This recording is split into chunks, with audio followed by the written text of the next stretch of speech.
Son discours de M. Tshisekedi sur le changement de la Constitution à partir de Lubumbashi après celui de Kisangani. Un discours qui oscille entre les mensonges et les menaces en guise d'argument pour justifier le changement de la Constitution de notre pays. Ce qui déshonore à la fois la fonction, mais discrédite alors complètement le projet. Qui vous a dit, M. Tshisekedi, que vous avez la charge de limiter l'étendue du débat sur le projet funeste de changer la constitution de notre pays en menaçant de poursuite les opinions contraires sous le prétexte fallacieux de la manipulation? La manipulation, laissez-moi vous dire, Monsieur le Président, c'est lorsque vous essayez de faire croire à toute la nation congolaise que c'est la constitution qui vous empêche de lutter contre la corruption, les détournements et les gabegies financières coutumières à votre régime et auxquels se livrent quotidiennement vos proches, vos amis et vos collaborateurs.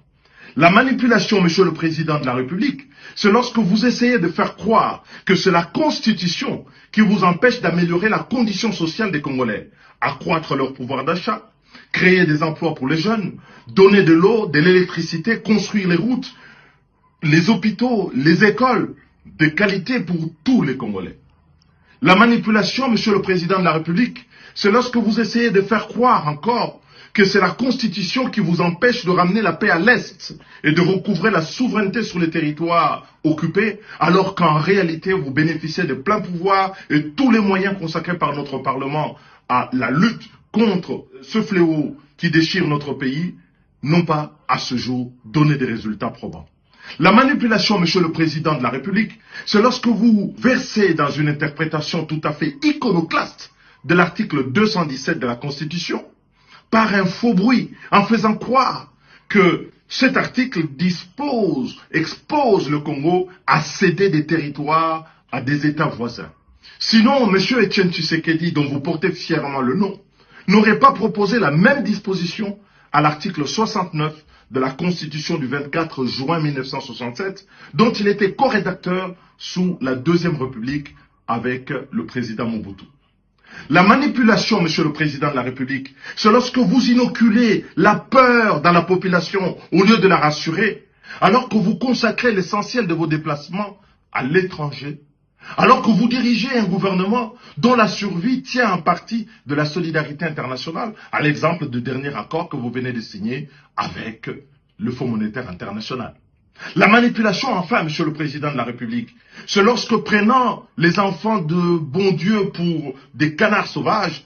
en feignant d'ignorer qu'un changement de la Constitution conduit à une nouvelle Constitution dont le bénéfice est strictement personnel, et remet les compteurs à zéro, en faisant sauter le verrou de l'article 220 pour vous permettre de solliciter un troisième mandat, là où les Congolais ont voulu justement que plus personne ne puisse exercer plus de 2 mandats à la tête de notre pays. La manipulation, c'est ce bénéfice personnel que vous recherchez et contre lequel tous les défenseurs de la Constitution se battent, à savoir limiter le nombre de mandats du président de la République et que le nombre de mandats du président de la République ne doit plus dépendre du bon vouloir du prince, mais de la loi, la Constitution, le pacte républicain, à savoir l'article 220. Les menaces, les mensonges ne feront reculer nullement le peuple congolais et vous aurez au devant de vous tous les patriotes qui veulent aujourd'hui que le Congo devienne à jamais une république, un État au service de l'intérêt général.